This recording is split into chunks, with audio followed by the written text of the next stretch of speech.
Bonsoir. Les informations en bref. Le tarif de l'électricité augmentera de 19 sous durant le dernier trimestre de l'année en cours. L'annonce a été faite par la Commission de l'énergie dans un communiqué de presse aujourd'hui. Dans cette hausse de 19 sous, il y a une composante de 15 sous qui est reliée à la hausse du prix du carburant absorbée par la PUC durant ces 3 derniers mois. Et l'autre composante de 4 sous aidera la PUC à maintenir la viabilité financière lui permettant de réaliser ses objectifs d'investissement clés. Cette hausse du tarif d'électricité restera en vigueur jusqu'à la mi-janvier 2025. Le vice-président a rejeté une question du dirigeant de l'opposition à l'Assemblée nationale, Sébastien Pillet. Il a qualifié la dite question de mensonge.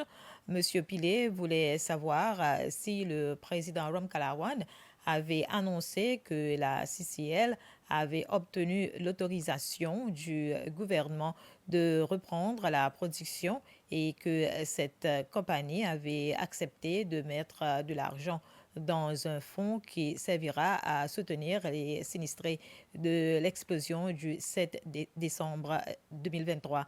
Monsieur Pillet voulait également savoir si le gouvernement, ce faisant, voulait dire au peuple des Seychelles que c'est la CCL la responsable de l'accident. Toujours à l'Assemblée nationale, le ministre des Transports, Anthony Derjac, a fait remarquer qu'Air Seychelles fournit déjà une aide aux patients qui doivent poursuivre leurs soins à l'étranger.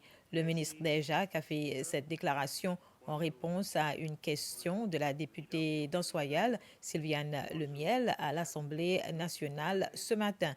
La députée Lemiel voulait spécifiquement savoir si Air Seychelles offrait des tarifs spéciaux aux patients souffrant spécialement de